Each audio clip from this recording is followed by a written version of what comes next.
Welcome to the e-commerce podcast with me, your host, Matt Edmondson. Now, the e-commerce podcast is all about helping you deliver e-commerce wow. And to help us do just that, I am chatting with Staeven Frey from Quantum Branding about how brand science can help you achieve success faster.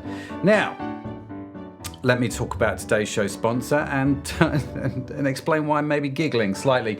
This show is brought to you by the e-commerce cohort. E-commerce cohort is our monthly group, e-commerce group where we have experts come and teach workshops and all kinds of good stuff. We're going to talk a little bit more about that for reasons that will become obvious soon. But one of the things that we do with our podcast is we live stream the recording of it. And we do that when Matt remembers to hit the button.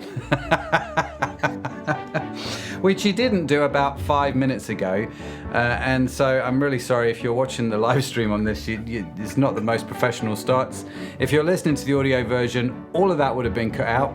And you're straight in as normal. You go, Matt, what are you talking about? It sounds normal. Well, hey, welcome to the world of podcasting. Fortunately, we managed to do this with a good friend of mine who's not actually that bothered about perfect podcasts, which is super helpful. So Staeven is the founder and chief brand scientist at Quantum Branding. He helps brands become authentic and memorable category leaders through the power of brand science. Yes, he does. The core of what fuels a successful brand's growth, sales, and marketing. He is passionate about helping purpose-driven brands to get to their next level, disrupt their market, and leverage the power of brand science to become an industry authority. So again, for the second time, welcome to the show, Staeven. And if we just hang on just one sec, the music is almost perfectly timed. There we go. We got there the second time. I'm really sorry about that if you are watching the live stream, but welcome to the show. And Staeven, thank you for letting me introduce you twice. Well, hello, and thank you for having me, and thank you for everyone who's joining on the live stream, and those who are listening to the recording. You are missing fantastic shenanigans. Such a good word. All the behind-the-scenes stuff that you get to see on the live stream, the shenanigans. Yes, absolutely. And if you're listening for the first time, you've missed out on jokes such as, "Is that really water in his flask, or is it whiskey?" Yeah. Emotional moments such as Staeven getting emotional during the music written by his son. You'll also miss, wait, there's more, the backstory about he is going to university for theoretical physics and wrote a compelling number called Dad's Themes. For all that and more, stay tuned for the live broadcast of the e-commerce podcast. I tell you what, you just host it because you're doing a much better job than I ever did. But no, I can only recap the things that happened. That's what a narrator does.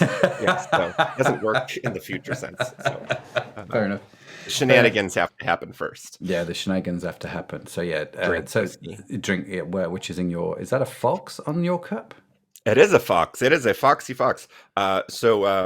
One of the words we use around the office here is adorkable. And there's just something about, there's just something, you don't read it. It's in my bio and you refuse to read it. He just skips over it. He's like, what is that? I don't know. To be honest with you, Staeven Frey writes the bio. So I don't, it's not that I'm deliberately not reading it. She's like, cut that out. That's not professional. I'm kidding. Okay. It did not pass the SADF test. No, it didn't. That's understandable. But it's adorable. I like it. There's a few tests I don't pass. We call them assessments.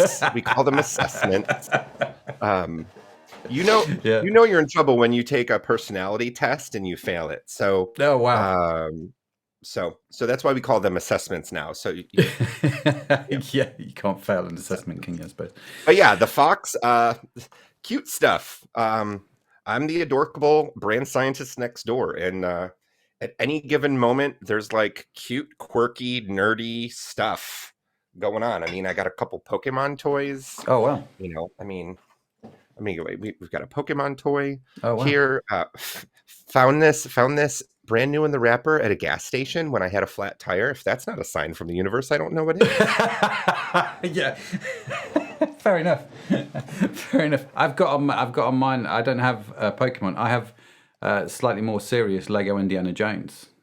Riding a horse, because I have the whole thing from The Last Crusade with his dad on the motorbike on the shelves behind me. With Apollo Creed. I see your Indiana Jones, and I raise you RGB monster. Okay, we're going like that. Hang on 1 second. Where's he gone? Oh, there he is. I see that. I'm sorry, ladies and gentlemen, I'm just scooting across the studio here. I see that, and I raise you with Apollo Creed. So I see your Apollo Creed. I raise you 1950s Florida Orangeburg. Yeah, I'm out now. Walt Disneyland. You win. Yeah. I actually have two of them. This is a reproduction from Canada. Oh, wow. But I have the original one up there. So yeah. No, it's not a game. It's not a competition. We're all fellows. We're all comrades moving forward in the game of life, trying to just move forward and go on eCommerce podcast. Yeah, absolutely. Let's talk about e-commerce and all kinds of paraphernalia we have on our desks in front of us, which we have managed to acquire over the years. Why are we here again? I don't know. It's just one of those things. People are going to join this episode and be like, they're talking about toys. I'm out. Either that, or it's going to attract like a whole bunch of traffic, and people are going to like showing pictures of like stuff that's on their desk and be like, this is the best episode ever. I can relate to these people. I also have toys on my desk. Yes, that's a good point, actually. If you've got, show us the toys on your desk. Put the pictures on Instagram. Hashtag eCommerce podcast meets quantum branding, or I don't know, just hashtag something, and hashtag toys on my desk. Hashtag toys on my desk. And we would love to see them and see if you can beat the Apollo Creed and the Pokemon that was on our respective desks. Just legendary stuff. Legendary toys for legendary people. Right. We didn't even get into the Thundercats toys. Oh, dude, do you have Thundercats toys? You had to leave your desk. Yeah, mine are within arm's reach. Okay. Mine are because if I would have gone over there, I would have got the Thundercats. So no way, you've got Thundercats. Do you know what I have? I don't have them here. I have them on my desk at work. I don't know what you call these actually. You know, the toys with the big heads. Funko Pops. Funko Pops. Funko Pop. I have the entire Goonies collection of Funko Pops. Oh, wow! So I'm a bit of a Goonies fan. They made money off of you. They're like, let's reel this sucker in. Yeah. Unleash the whole Goonies collection. Dun dun dun dun dun. Matt'll buy it, no problem. Thinking it'll be worth something in 40 years, maybe half the price of what I paid for it, if I'm lucky. But yes, no. I'm a big fan of the Goonies. Did you know on my other podcast that we have called Push to Be More, which you're coming on actually, Staeven? Yeah, we're going to have conversations on that one. And that podcast, ladies and gentlemen, but just so you know, is where I talk to business leaders and CEOs like Staeven, just about challenges in life and all that kind of good stuff. But one of the guys I had on the show is the guy that now owns the Goonies house, which is where the movie was shot in the 1980s. Yeah, a guy called Bayman Zachary. What a legend he is. And so, yeah. Anyway. Let's talk about. I have a problem with that film, though. I'm not going to lie. Oh, what? There is a whole I have a problem with that movie conceptually as a child. There is a whole pirate ship sailing away at the end. Sorry, spoiler alert. You had 30 years, though. If you haven't seen it, I'm sorry. Yeah. Been 30 years. That's so true. The actors are in retirement now. Come on. Don't be mad at me for ruining this. There is a pirate ship at the end. And there is all this treasure on there. And I am like, and they all like walk away and they like save the subdivision with a bag of jewels. I'm like, I want to hop on a boat and go get more treasure. Like I want to take the boat for a spin. I want to commandeer this under nautical law. Mm-hmm. I want to have my own working, I don't even know what the type of ship is. It's what it's called, but like, I want my own little battalion, it's like instead of the black pearl, it's the orange pearl. I don't know. I want my own ship, and I would like. we're just gonna let the ship go. Yeah. Yep. Ship with treasure, you're gonna let go. Yeah. Like there's like a whole like movie with the kid from Spider-Man and that's like Castaway there's there's a movie about treasure and ships like this, like Yeah. based off a video game. Like we're just gonna we're gonna We're let just the gonna let ship it go. go. Okay. Yeah. Okay. Maybe we should get Steven Spielberg on and ask him what happened to that ship. Because you didn't actually reveal it in the movie, what happened. But, we'll save that for another day. For today, let's talk about e-commerce, given that's the title of the podcast. And we're talking specifically about branding. Now, in fact, now I can... Every time you say e-commerce, we're gonna ring the bell. Oh, is that how it's going to work? Or I could just do this. Yeah, we could just... Yeah, well done. Woo! We're getting there in the end.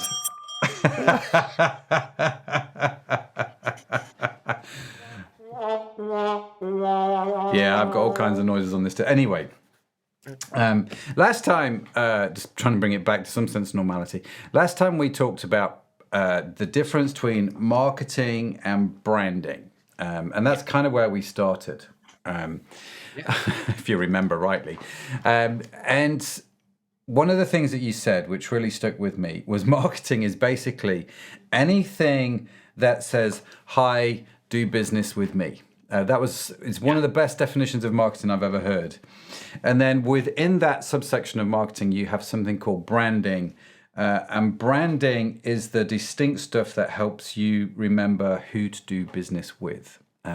So let's pick up from where we left off and talk about, because we did sort of like you called it a 30,000 foot level overview of the whole thing, right? Yeah, and you're absolutely right. That's a really great definition of marketing. Because here's the thing: as time goes on, technology changes, and so the means of the delivery of our marketing can change.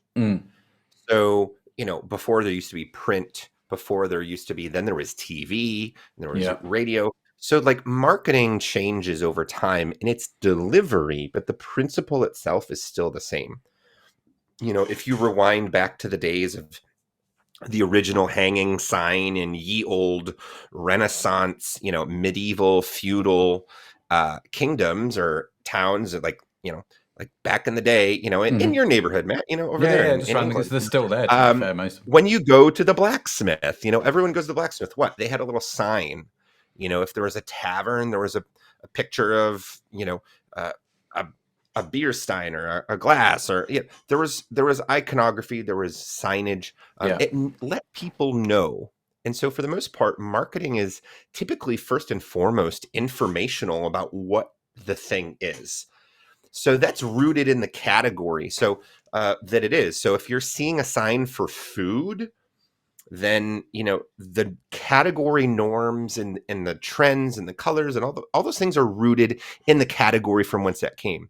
So what's interesting is if you think of here in the States, I don't know what fast food restaurants you have over there, but if you're here in the States, a lot of the fast food places have red in their brand, from McDonald's to Arby's to Wendy's. So when you go and you get a straw, I may not actually be able to tell what brand my drink is from based on the straw alone. The straw may be red. Yeah. If it's McDonald's, it may have yellow and red on the stripe on the side. Ooh, I can maybe tell there. But if it's Arby's or is it Wendy's?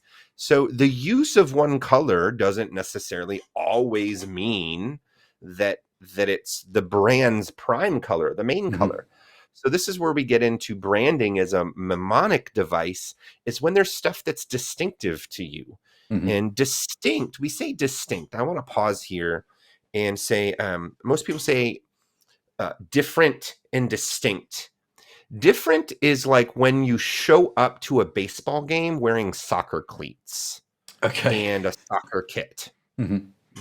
You're not playing baseball. You need to play baseball with the right outfit. And so if we are in our category, in our industry, whatever your industry is specifically, there's going to be some norms of how that game is played, like baseball. And then there's going to be distinctive stuff to your team, Think if you're, a baseball team, you're going to have your own brand mark. You're going to have your own name. You're going to have your own colors. So branding is that mnemonic system within marketing that uses these they're intentional, they're organized, they're distinctive. And remember, we said with baseball, like if we're showing up with a different thing, we can't play the game. We have to be just distinct. So in baseball, everyone wears a different color uniform, but they still are wearing the same equipment. Yeah. And that's a really important metaphor when we talk about things being distinct. Does that track with you? When you hear that, where does your mind go? No, I think I totally get it, and because one of the things that, if I bring it down to sort of e-com websites, for example, one of the things that people I don't see them do it as much these days, mainly because everyone's on Shopify, but it used to be that you go, right, well, the image goes on the left, the text goes to the right of the image, and then the buy now button goes underneath that text, right? And that's kind of the default way you would display e-commerce. And so then people started switching it around and doing all kinds of weird, wonderful things. And you're like, why are you doing that? And they're like, well, we're trying to be different. And it was that age-old conversation that different is not always good. Be distinctive, but don't always be different. Do you know what I mean? And so being different, like you say, is turning up in a football uniform to a baseball game. Which... now I may have a distinctive cup. This is a distinctive cup. It looks like a fox, but here's the interesting thing. It has a handle on it. It contains volumetric liquids. It has volume, the capability to store, and it functions. I go to drink out of it, and it still works. If I go to use something and it doesn't work, then it's too different. Right. I can't redefine in my industry. I can't redefine typical shopping norms. It's like a coffee mug. If you go to pick it up and the handle's wonky and it's uncomfortable, you don't want to use it. And the same thing with e-commerce websites, with the sales process and how people are trained and used. And it's really interesting because it's a self-referring kind of hermeneutical circle of how does this site work? How does the whole industry work? How does this site work? How does the whole industry work? So we may be used to going on sites like Amazon, on Etsy, on eBay, and there's some category norms of the way, internet sales and e-commerce sales, e-commerce sales, I hit the button, are I missed one earlier. Sorry. Stop taking my bell power. Sorry.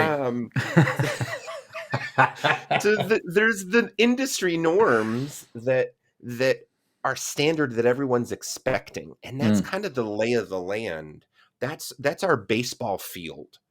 And we can't get to first base with our customers or our industry. Those are kind of first and third base, our customers and our industry. And we have to play within those boundaries. Yeah. Because if we go to sell something that they're looking for, and we can't make it to first base by sharing something that they're looking for in the normative ways that they're expecting to see it. So let's just change the metaphor. I like to illustrate kind of some of these scientific principles with insights that we can all relate to. And I forget, we call them cookies, but you call them crackers. Biscuits. Is that? Well, no, cookies translates, but we'd call them biscuits in essence. Biscuits, that's the word. So if you're shopping for cookies or biscuits, you go to the aisle in the supermarket, in the grocery store, or the bodega, wherever you go, and there is an aisle just based on cookies. And the principle here is that there's different types of cookies. There is chocolate chip, there's, butterscotch, there's white chocolate macadamia nut, there's wafers, there's chess cookies, there's shortbread, there's all different kinds of cookies. And then that's what the customer is looking for, is these ingredients, these cues, these colors. Brown typically means chocolate chip in this world. So if you're shopping for an Oreo type cookie, sandwich cookie, there may be some off brands that may use that same color blue. But it's the combination of blue with Oreo with Nabisco in the corner that makes it Oreo. Yeah. So some of this is trade dress. Some of these norms are utilized by other companies to cue some of the same memories. And that's kind of where I want to land today is this idea, why does branding work? We talked about Yep. kind of an understanding of what it is, but we really need to understand, why is this important? And so we'll get there in a little bit, hopefully, if we follow, we don't get distracted with more shenanigans. But Highly unlikely, but sure.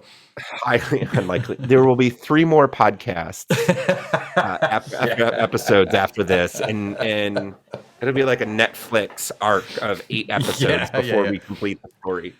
So in our biscuit aisle, there are types of cookies and cues and ingredients people are looking for. There's also shared memory structures, and these are the colors. These are the things that make it knockoff. Most brands are near knockoffs of each other. Toilet paper, for example, there's red, there's yellow, there's blue, there's a soft baby or animal, there's a soft animal or a baby on the front. The signage is kind of like swooshy. There's clear packaging. It's this tall or it's this tall. There's bad math in the corner. 10 rolls plus 12 rolls equals 4,600 rolls. Like, there's a reason they do that, to confuse, other than to confuse you, is they want to provide value and communicate what? Softness, strength, brand, association. Because if you associate it with an animal or a baby, you associate comfort or softness or strength. So what I'm opening up this can to say, this can of worms here, is that this is all about something, shared versus distinctive memory structures. Yeah. And so some of these shared memory structures are the colors and the shapes that we all know. And then the distinctive memory structures are the ones that are unique to us. Because at the end of the day, if I say, hey, do business with me, the reason these assets work that are distinctive to me is because of our brains and how our brains work. Yeah. No, it's really, I love this. And so if I go back to your toilet roll analogy, if I may, what's interesting to me is every toilet roll in the shopping center that we go to, right? Everyone in the aisle is always talking about strength and softness, the 2 keywords, strength and softness. In other words, no one is distinct. You can't use that to be your distinctive, can you? You can't go, well, we're stronger or we're more soft than those people, because it's like, well, or can you be distinctive in that? Is it a case of recognizing these are the foundational things in my industry? These are the shared experiences, the shared memories, the shared theories behind all of this. I need to therefore be distinctive in something else. Yeah, absolutely right. When it comes down to what you're trying to offer, most of us think of this idea of your USP or our unique service or value proposition. And that's really kind of a past view of marketing. There's kind of the old view of marketing. If you think some of these things, I want to invite you to consider that there's a more empirical, evidence-based view. The past view that we've mostly operated in is this idea that it's based on positioning. People need to know who we are, what we do, in a very articulate way. We need to focus on how we're different. We're the fluffiest of all the fluffy things. We're the chocolatiest. We're the and there's something about like message comprehension. Like, people need to understand, because if they understand, then they'll know. And the unique selling proposition, and we need to persuade these people. They need to be persuaded, and we need to teach them. And it's this is the biggest faulty thing, is that these are rational, involved, actively involved viewers, purchasers, customers. Yeah. And actually, it come to find out that's not the case. That's not the case. Our evidence-based view of branding and how marketing actually works is based on distinctiveness. These tiny little distinctive points, getting noticed, creating emotional responses, creating relevant associations. You're not you when you're hungry. I can't believe Snickers has done, M&M and Mars Company has done this. They have associated a word with a guttural human feeling of hunger, and associated candy with hunger so that you're not you when you're hungry. I hear the word hungry like, oh, hey, Matt, I'm hungry. Oh, you're not you when you're hungry. Like, what? Yeah. Like they have associated this idea of hunger with candy so that you think of that. It's brilliant that is that ingrained in our psyche. Mm. Why? Because they not only have the name, they have the commercial, they have celebrities that have been in those commercials, usually poking fun at themselves, which I think is so funny. um, my favorite one was with Betty White, and they were playing football, and they're like, these guys were playing, football on the field, and someone was like acting like Betty White, and you're like, dude, you're not you when you're hungry. And then like she gets like totally tackled, and but and but this idea that we are reaching, we're not teaching, we're Mhm. reaching people at all times. We are trying to connect with emotional distracted viewers. Mm. And there's a reason this all works, and it has to do with how the brain works. And so I want to pause there to give you some time to tell me what you're hearing and what you're connecting, because that's a big shift to go from, yes, it's teaching and unique selling propositions and persuade, to shift to it's just about being known, it's about being distinct and creating relevant associations that can be really, really jarring. Well, it can, and here's the thing, right? I was talking to some friends around the dinner table last night about not about this specific topic, but the stereotypical view of men of a certain age, right? I'm not saying this is true for all men, but certainly men of a certain age, men typically who grew up in the 80s, wouldn't use words like emotions. And so it's easy, I think, for a generation of people to start thinking about USPs, as in, this is what's going to make us different. I'm going to teach you about this. But when marketing starts becoming about emotionally distracted viewers, I think was the phrase you used. I think it's a great phrase, emotionally distracted viewers. All of a sudden, it's not just the toilet paper that becomes fluffy. In some respects, I think people hear that and go, well, then my branding, my marketing needs to now become fluffy because I'm now dealing with Sure. irrational people who are emotional Sure. and who are distracted. How do I deal with that? And I find the whole conversation quite fascinating because I think the two types of marketing you've described appealed to very different types of people who think in two very different types of ways, if that makes sense. Sure. Sure. So to visit kind of the old model of marketing, the old model of marketing that's predominantly what is pervasive today. It's what we've kind of taught ourselves. It's what we've learned. Um, it it works, but it doesn't work as effectively. Mm. So that means that we're having to spend more money trying to teach people and focus on our positioning and our USPs and persuade them. What if there was a way for you to get more business with less work, spend less money, have simplified marketing, and get the results that you want faster? That's really where this comes down. It usually comes down to like time, quality, money, Mm. the triad of God, I don't, of the universe. Like you can only have two. Uh, Yeah. but what's interesting is when we go back, why does this work? We have to talk about why are these two models?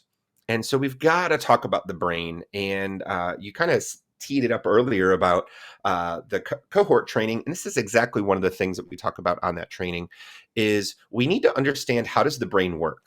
Mm. And at a really big 30,000 foot view, we're not going to get into it too much, but at a really big view, we have two systems. It's not left brain, right brain. Mm-hmm.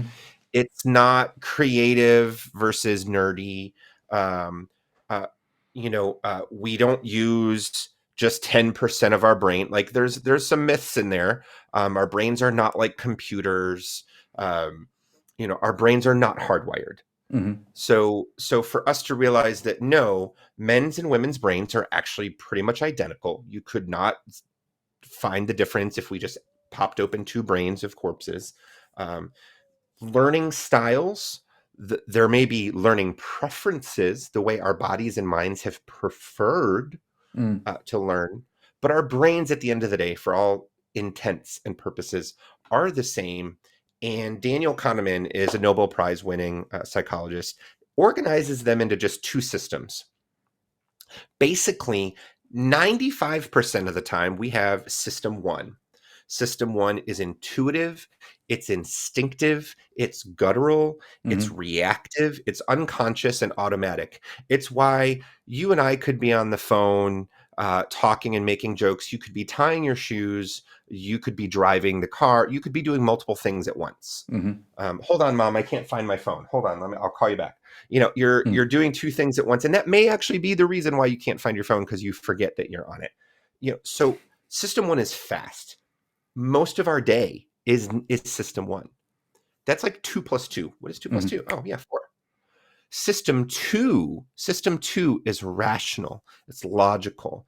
It's like using all the resources of your brain to be like, do I put 20% down on this house so I don't have to pay PMI insurance? Is this a good investment? It's that critical, conscious, effortful decision making. Most people believe that their values live in system two. And while that is mostly true, their values actually live in system one. So we have the things that we think we say we believe, and then we actually have our actual behavior. Because we're reacting. And so this is why focus groups and studies, you can ask people questions, which one they prefer.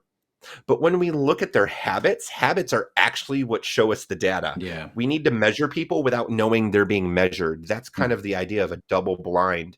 And if you actually know the story about double blind, this is really funny. Long story short, there was a horse. And the horse, I forget his name. I'll type it in the show notes. The horse, basically, the trainer of the horse could share with him a question. What is 2 plus 2? And he would stamp 4 times. Oh, and everybody thought this horse was like telepathic. Fast forward, they realized that the horse was able to pick up on the cues of the trainer. So at first they had to put on, it wasn't just about the horse being blind, it was about separating them from him from the trainer altogether, and that we have the concept of double blind. So for things to be considered double blind, there's actually 2 forms of blindness. So that's actually how things are measured. So going back to our model, if 95% of the time we're using, our system one, and it's intuition, it's effortless, it's innate skill, it's speed, it's reflex. This is where we get flow. I mean, there's so many podcasts dedicated to flow. This is why, because it's muscle memory. It's you remembering. So when you go to the grocery or the supermarket, you're on what? Autopilot. And what else is on autopilot? Your senses. This is where all your senses connect and are connected to. So this is so important for us to understand with your brand's marketing, with your e-commerce brand, that I won't steal your bell. I won't steal your bell thunder now. I'll keep the applause. Okay. So if we know that our senses are literally, do you know why they're called senses? You're trying to sense make. Your sniffer is trying to, I don't know, this looks like a mole rat. Go in with my hand here. Your nose is trying to like cartoon smell the smells. Your ear is trying to make sense of the world. Your eyes are trying to sense. They are trying to gather intel and information and interpret it so that you can navigate with your brain. So that means all of our marketing is being interacted by that system one. Now, you may have some intricate sales things that, yes, people may engage system two when it comes to your sales process. But as far as the everyday interactions of your brand, it's being initially coded and seen and interpreted with system one. So all of a sudden that disqualifies system two. So you mentioned emotional distracted viewers, and that doesn't mean you have to have fluffy marketing. What that means is we just have to understand the environment that people are in, and we have to understand that they're using system one first and foremost. And so it's no longer going to be about them trying to understand, the backstory on your about page. And the reason this color is periwinkle blue is because, Matt's grandmom loved periwinkle blue. Like, all of a sudden, a lot of this meaningful stuff that we're trying to jam pack into our brand doesn't work anymore because we don't have time. We don't have time. So we want people to basically, like a spider web or a network of associations, like a cluster or an atom. That's exactly what our memories are. Is little nodes of memories. That the more memories they are, it's the difference between a 1-lane highway and a 5-lane highway. Wouldn't you rather have a 5-lane highway in someone's brain so that when they thought of you first, or when they think of your category, they think of you first? That's what memories are. So all of a sudden, this transforms everything that we know about branding and marketing and how it works, and completely puts the system upside down on its end. Wow. Yeah, there's a lot there, but isn't there, to unpack? I guess my first question is, who do you see doing this well, and why? Well, I think that the easiest answer for me is always kind of my go-to favorite, honestly, is Coca-Cola. When you look at a brand, there's typically two things. One, you look at kind of their size. Like, are they local, national? Are they local, regional, national, or international? And so they're on an international level, obviously. And what that tells us is, when you're looking at your brand or any brand, there's kind of idea down at the bottom, inception. Then there's traction. Oh, I'm getting validation. Then there's growth. Oh, I'm getting sales. I'm getting growth. There's scale. And then there's category authority. And the reason I say category authority is because the goal is not to be the number one of a category. That's nearly impossible. You typically need to be a conceptual authority. So a good example would be, when I was used, is Harley Davidson. Harley Davidson is the only American-made motorcycle company that sells a sense of identity and freedom to men and women, 35 to 55 roughly, at a time in their lives where they value their independence in the feel of the open road, or possibly in a time when they feel that that's more important or under attack. That's a very conceptual authority. If I want to be the number one motorcycle company, good luck. What kind and for whom? Because motorcycles, that's a large market. And also, they all share the same customers. Nobody owns their customers. So for our sake of our example, from whence the rabbit trail came here, Coca-Cola is really my best example. I like using them. I call it Man Coke, Coke Zero. Now they call it like Coke Zero Sugar. Coke. I feel like the silver can tastes like grandma's house. Yeah, like, I'm with you. There's I don't know. There's Coke Zero over Diet Coke every day. Absolutely, I'm with you. Yeah, absolutely. And what's interesting is when we look at these brands, I organize their brand in these sensory categories.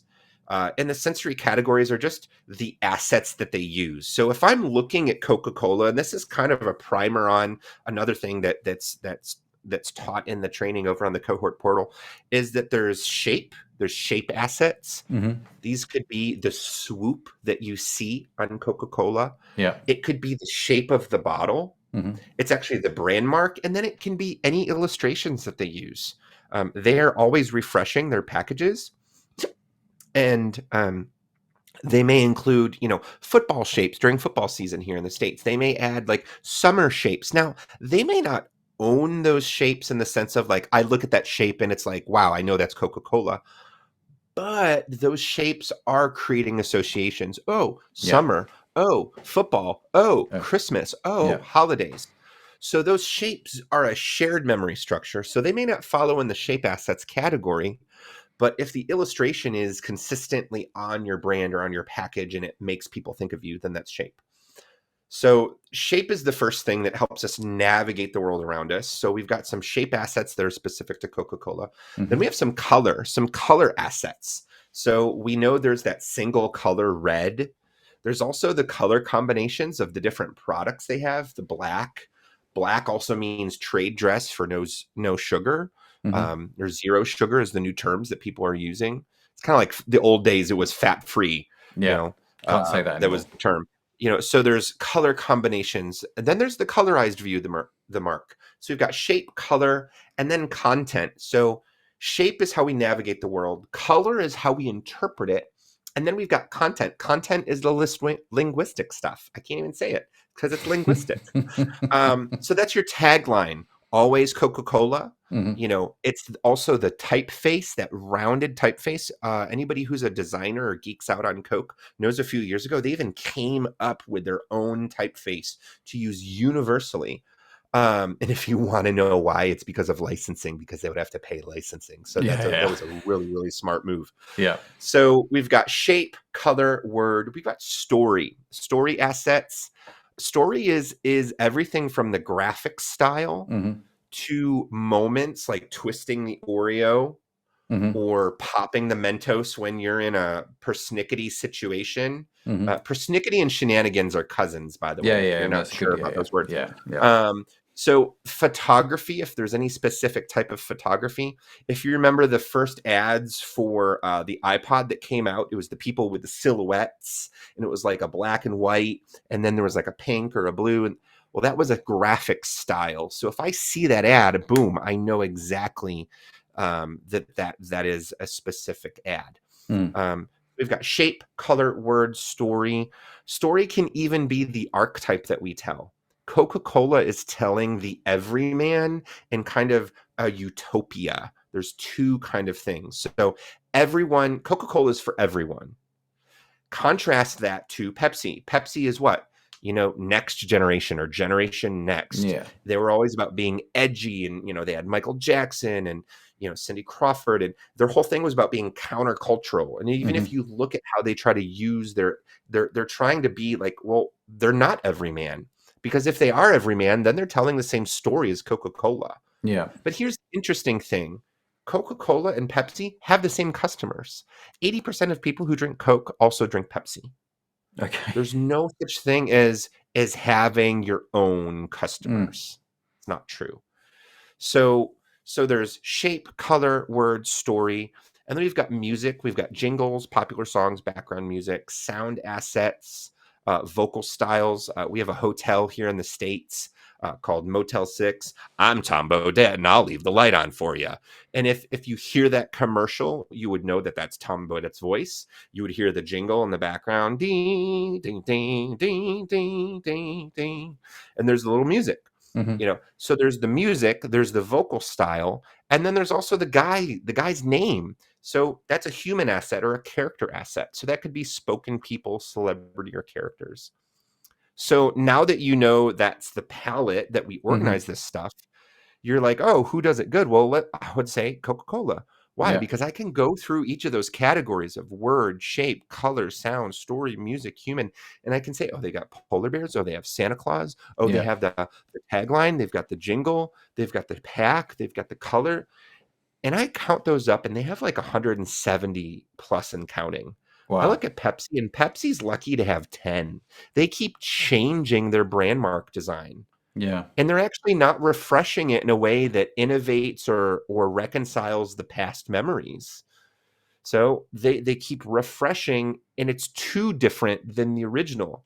So, when we think of brands, that the best brands that are out there are the ones that update and refresh their brand.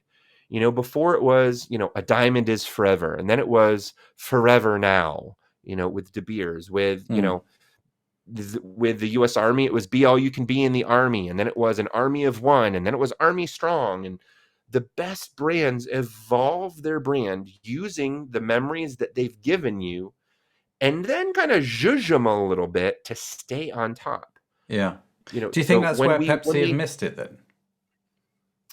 I don't know why Pepsi's missed it. I don't have enough information to really have a dog in the hunt here. And I was actually on a podcast, not in the same episode, but as the CEO of Pepsi. And I was like, yeah, I would love to have a conversation. I would love to ask him, tell me what was going on. Tell me what you're thinking. I used to teach design school and spent several years, and I taught an art direction class. And originally, the old teacher had students revamp a brand. And I was like, no, you don't have enough information to say why. And these students don't have, they were on a quarter system. They don't have enough time to actually do the research necessary to come back. And so I'm like, no, we're going to create campaigns using the existing archetypes, using the existing assets. So then they had to go research. And it's the same thing as it's typically best to use the assets that you have and then test and utilize them and say, should we keep them? Should we add new ones? The phrase in-house that I use is use or lose. If you have a color and somebody looks at that color, the question is, does that prompt people to think of my category? Does that prompt people to think of me? Or does that prompt people to think of my competitor? And you can kind of use those same questions for all the categories, color, shape, word, story. If I use this type of photography, do people think of my category? Do they think of me? Do they think of my competitor? And the goal is you're trying to find out, is this shared or is it distinct to me? Yeah. Typically, you can figure it out. When I do brand research, I literally take these categories, color, and then I have single color combination, color and design, and I put them in a chart. I'm so excited. I'm hitting the mic. Color. I said spreadsheet, and Steven goes ecstatic. When I'm to all our viewers and listeners at home, I hope you also celebrate when you have spreadsheets. Yeah, absolutely. Let's just try it. It's like a bit like gratitude journaling. Just celebrate when you open the spreadsheet; it will change your life. Celebrate spreadsheet. But this is the best way to gather information. Is basically take these categories and this is something I teach. I teach brands and I also teach teams how to do the brand science method. It's one of the things I do. I don't have to do the work for you. I can teach you how to do this with your team. But in this method, in the brand science method, you're learning how to basically assess your category and look, and you can be like, oh, everybody is blue in this category. Yeah. All my competitors are blue. And then you're like, wow. So if we redo our brand or zhuzh things around, what's the likelihood that we can own a color blue? Nil to none. Yeah. But what if we utilized like a navy cadet kind of sophisticated blue and our main color was bright pink? Ooh, that would be distinct, but it would still reference the blue that we need to ground us in the category. And that's just an example of the type of conversations that you can have around your brand assets of, is this distinct to us? Is this distinct to our category? Yeah. And every category is like a different ball diamond or ball field. Some of them are indoors, some of them are outdoors. They may be in a different city, a different location for you. I don't know. Should I be talking about cricket instead? Is that a better metaphor? No, not really. Okay. Just long as you know what baseball is. I do. Okay. Just checking. I'm trying to be culturally sensitive.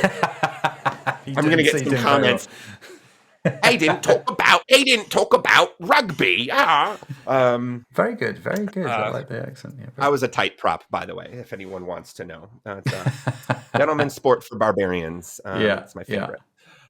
So those are the conversations that we need to find out what assets we have first so that we can measure. And that's really the first step, is find out what assets we have first so that we can start measuring their effectiveness. The challenge here is that most people only have 3 to 5. They have their brand mark, they have their name, they have a color. If we're lucky, a tagline. I don't know when we see the tagline. They probably don't, but they know they have a tagline. Somewhere buried. Yeah. It's like on the back of the business card when you flip it over, it's like, a tagline goes here, lorem ipsum. So you need to first measure so that you can assess. Yeah. And I've actually got a tool. If I'm allowed to share a tool, you go for it. I've seen it. It's good. It's I actually saw a little email this morning. A little bird showed me that you downloaded it. Yeah, I did. But it is the brand science checklist, and it really is the best tool out there. It's the only tool out there based on brand science to help you quickly, in about 15 minutes or less, you assess how many assets you have. And it literally is, if you're familiar with the words yes and no and can count on your 2 hands, you're in safe hand. You can do this. is what You you're saying. can do this, and there's Yeah. bright colors on the page. You can print it out. You can, share along with a friend. You can do it online. You can print it out. But the goal is you just count literally. Yeah. Do we have a single color that represents our brand? Yes or no? Do we Yeah. have a color combination that represents our brand? And once you start doing this work, this is the first step for anybody, whether you are a new brand, whether you're an old brand, whether you want to revitalize your brand, whether you're thinking about rebranding, whether you just took over your father-in-law's company, whether you're an Mhm. entrepreneur that's starting a new company.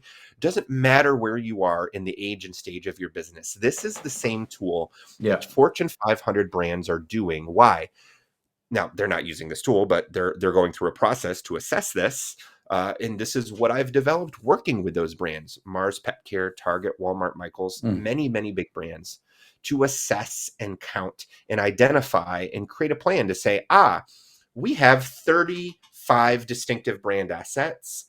Next quarter, which are the ones that we're going to revitalize and zhuzh just a little bit Mhm. to keep the packaging fresh so people notice us Yeah. online and on the shelves. So most people think that branding is this once and done thing.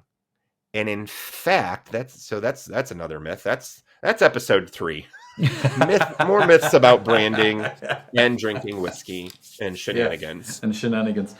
No, as I'm And listening to you shenanigans. talk there, I'm kind of going, actually, we, in one of our ecom brands, we have this box which we spent a long time thinking about, in terms of design and some of the things that we could put on it. And we've not touched it in 3 years. And I'm listening to you going, oh, that's not a good thing. We need to add some zhuzh to that box. And not just assume that actually we're leaving it is a good thing to do. And Sure. if I'm here's the thing that's going through my head, but as I'm listening to you talk, if I'm starting out, and I don't have full-time graphic designers working for me, etc., etc.,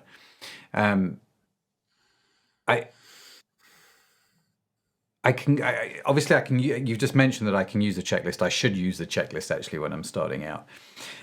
What are some of the things that maybe, besides the checklist, or maybe is it just the checklist? If I'm starting out, what are some of the things that I need to think about? How does this become accessible for people that aren't Target, Walmart? It's kind of like, you have to think about this as like training wheels, like on like riding a bike. You're not going to go start riding the most expensive, fanciest bike, but you still need to learn the basics, and you still need to learn some of the things. So it's not really like about the bike, it's about Mm-hmm. you learning about it. Mm-hmm. Is if that tracks. It's really important for some of these things. If you're in a position where you have a business, you have an e-commerce business, and you want your e-commerce business to succeed, you're investing in your e-commerce business, then here's the thing: you need to start investing, even if it's in some training wheels, even Mm. if it's, we're not expecting you to spend 150K on your brand mark. Mm-hmm. But here's the interesting thing. You're investing maybe, to get traction. If you're in that traction phase, you're just getting going, you want to get fit market validation. You need to know that your name of your company is commercially viable. Mm-hmm. So you need to get that signed off. You need to, go with the Secretary of State or whatever the licensing and proper business protocol there is, locally, regionally, and nationally, and sales tax. And that's kind of part of that process too. You're already investing in your name. So how did you Mm. choose that name? So then that's where folks like myself come in. Like, we need to make sure that you can use that name and that's not infringing on someone else. So it's really, really important to like start from the basics of, even with just your business name, you need to know that, and that your name is able to be used in, the industry space that you're in. Mm-hmm. And so that's an IP lawyer, and there's an IP search, and I do a lot of those things. I'm not, a practicing professional because it's a conflict of interest, but I do a lot of those terms, search terms, and preview things, and I can kind of see, this is probably what the lawyer's going to find out, Yeah. and then they pay someone. So that's really, really important. We have to start with due diligence right from the beginning. Yeah. We want to get into the brand identity. We want to get into these things because they're fun, because it helps visualize in our entrepreneur or business people brains that, ooh, this is my thing. Like there's something about creating and naming something that is very inherently human and fundamentally satisfying. And also we need to make sure that that's done by industry standards. And so just having, the kid from church come up with something, or, your nephew, who's a graphic designer, come up with something, something that you've gotten off of freepick.com or Adobe stock. That may be a great inspiration point to say, what is the style that I like? But here's the thing, if you're downloading it, so can someone else. Yeah. Then they'll even dupe you into thinking like, oh, I can buy the royalty out on this and no one else can download it. Yeah, for $1,400. But what about all the people that downloaded it for you before? Yeah. So there's so many little cans of worms that start to open up. And it really is just from the beginning, you need to spend the right amount of age and stage appropriate investment. If you're in that traction phase, if you're in that inception phase, if you're in the growth phase. Here's the interesting thing. One of the models I teach in the Brandpreneur program, and that's actually the flagship program over at Quantum Branding. And I teach this model of the brand authority pyramid. And literally, it's just really easy, and it's an easy way. And you could like draw this at home and not go through my program. This will be great for you. So there's 4 pyramids. If we're building a pyramid has 4 sides. We usually think of pyramids as diagrams, but no, what do pyramids do? They celebrate the treasure that's inside. So the treasure is your product, your service, your virtues, your values, all those things are in the middle of the pyramid down here. And then what? We want to build a pyramid around it. And so we have 4 sides. We have brand, all your brand and marketing. We have operation, how you deliver your product. You have your experience. Your experience is customer facing, anything that the customer experiences. And then you also have support. Support is like admin, legal, financials, and any of those things. Yeah. What's interesting is you can't build a pyramid unless you build it all the way around. And the majority of folks out there are struggling with the first layer, which is their brand platform. And so they're trying to get traction and they're trying to grow. And so they're upping their operations. They're upping their customer experience. They're even trying to maybe like do ads. You're trying to like build out channels and social media. All of these 4 categories all depend on the first foremost layer of the brand side, which is your brand platform, which is the stuff we're talking about now, which is your distinctive brand assets, your content strategy, your story, your archetype, all these things, and the assets themselves are your platform. It's how you deliver what you do to the folks, the voice, visually, verbally, in a sensory standpoint, and the strategy behind it. So the challenge is we want to grow our businesses and everyone's like, I'm going to spend ad. I'm going to build up my operations. This side of the pyramid keeps falling down because we have to build them all up together at the same time. And we're subject to the lowest common denominator. So the challenge is no matter where you are in your brand, what age and stage, whether you're in traction, growth, scale, or authority, you still need to look at your brand platform and assess it and look and see, like, do I have a strong brand platform? How can I make it stronger? Because I don't want the rest of my pyramid to fall down. I don't want my efforts that I'm spending in the other areas of my business to be, disadvantageous. I want them to be successful and fruitful. So at the end of the day, it benefits everybody in your organization, whether you're a one-man operation doing everything, or you have 10, 50, 100, 10,000 people.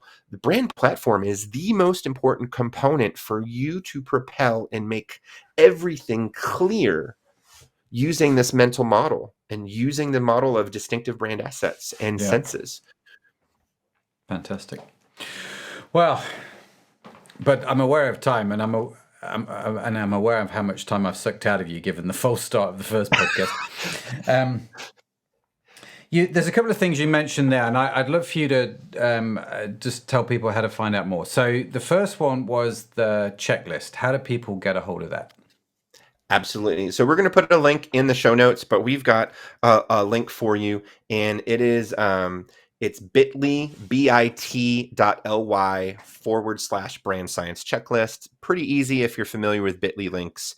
It's bit.ly/brand science checklist. That's going to take you to a link that's easier to share out loud than giving you the one from my website. Yeah, no, fair play. And that's going to take you to the brand science checklist, and you just pop in your name and your email. You wait 5 minutes, and the little autoresponder will send you over the goodies for you.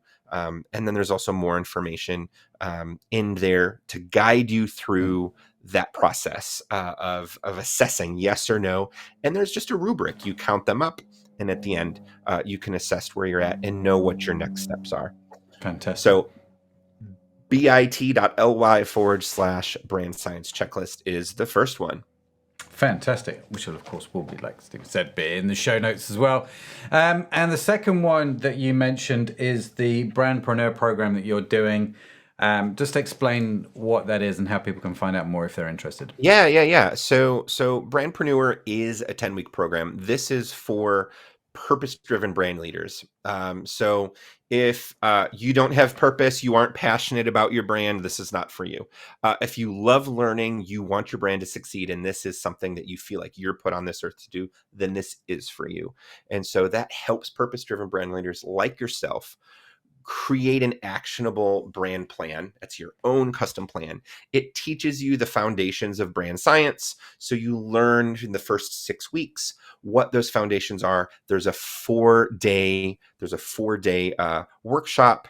And then after the 4-day workshop, you've created your brand plan.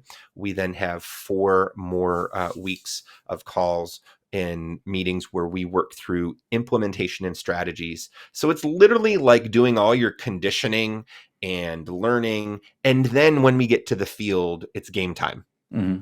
Because if you're familiar with conferences and events and workshops and trainings, you know that you can't learn and do at the same time.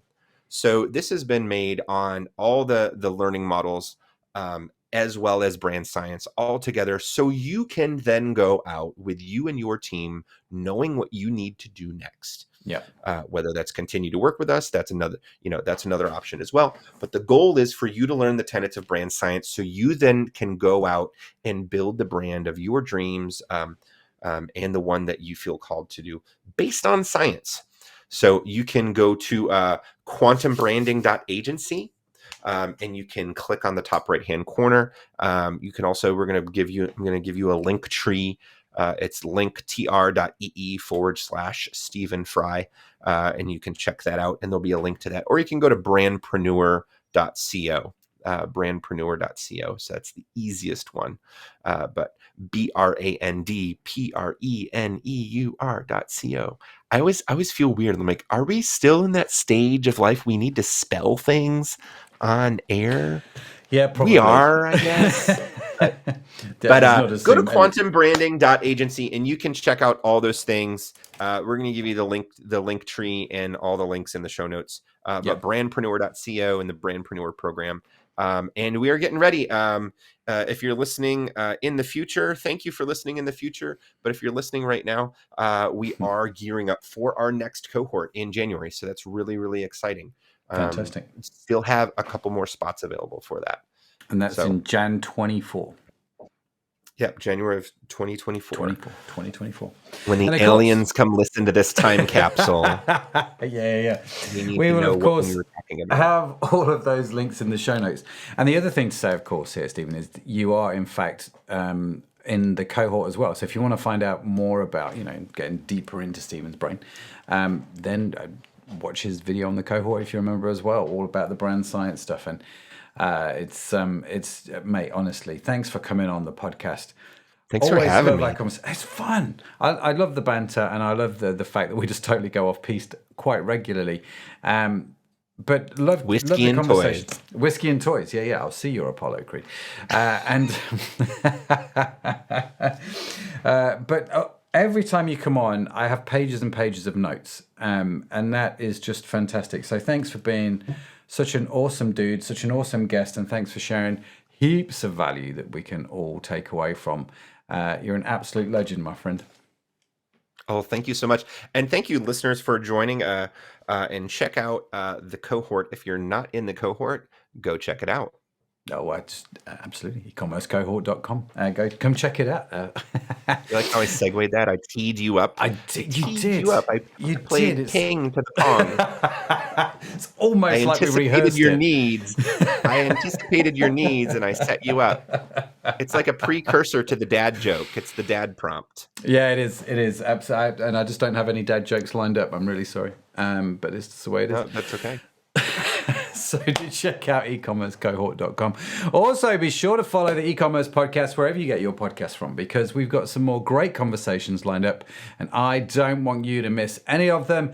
And in case no one has told you yet today, let me be the first to tell you, you are awesome. Yes, you are. Created awesome. It's just a burden you have to bear. Stephen's got to bear it. I've got to bear it. You've got to bear it as well. Now, the e-commerce podcast is produced by Orion Media. You can find our entire archive of episodes on your favorite podcast app. The team that makes this show possible is the beautiful, the wonderful, the very funny Sarah Bainon, and equally funny Tanya Hutzlak. A theme song was written, as we discussed before, but if you're listening to the audio version, you have no idea what we discussed before. But we talked about how the theme song was written by Josh, my son. And as I mentioned, if you'd like to read the transcript, the show notes, head over to the website, ecommercepodcast.net, where, if you haven't done so already, sign up to the weekly newsletter. So that's it from me. That's it from Staeven. Thank you so much for joining us. Do you know what? In England, when you hear the bell, it's last orders at the bar. So if you own a pub and it's like 11 o'clock and you can't take any more orders, the barman always dings the bell. Everyone rushes to the bar to get their last orders in. So it's well timed on the bell there. But so yeah, thanks for joining. That's fine. Fine. Last orders. Have a fantastic week wherever you are. I'll see you next time. Bye for now.